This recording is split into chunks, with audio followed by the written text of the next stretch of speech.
Pada tahun 1998, lahirlah seseorang laki-laki, suku Dayak Iban. Laki-laki itu bernama Buya.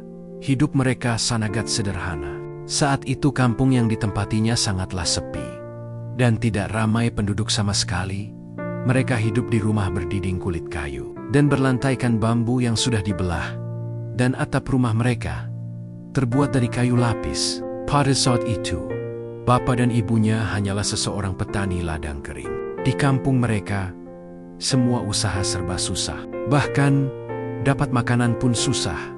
Setelah usianya sekitar 3 tahun, bapaknya sakit-sakitan. Dan yang bekerja hanyalah ibunya. Mulai dari berladang, noreh, dan sebagainya. Semua pekerjaan diambil alih sama ibunya. Dan ayahnya pun kadang memaksakan diri untuk bekerja demi anak-anaknya. Singkat cerita, setelah dia sudah mulai dewasa, ia menempuh pendidikan di SMK Negeri 1 Ketungau Tengah yang berlokasi di Nangga Merake. Tapi tidak lama, dan pada saat itu, semua cobaan yang dihadapinya datang bertubi-tubi.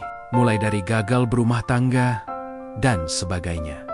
Tapi, dia tidak menyerah, dan dia tetap bersabar sambil menahan rasa sedih. Setelah menikah dengan istrinya yang kedua, ia menghadapi cobaan yang sangat berat. Ia kehilangan anaknya yang masih dalam kandungan, dan itu pun ia masih bersabar. Karena dia hanya berharap dalam setiap cobaan pasti ada jalan keluarnya.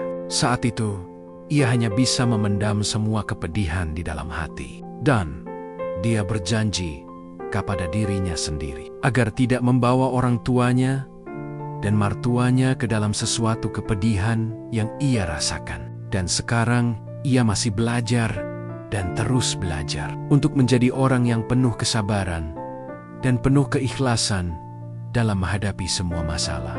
Mulai dari menghadapi hinaan, cacian orang, dan semua yang membuat dia dan keluarganya merasa tertekan.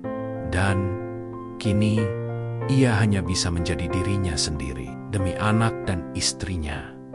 Bahkan, dia juga berjanji pada dirinya sendiri bahwa ia tidak akan membiarkan anak istrinya merasakan apa yang dia rasakan.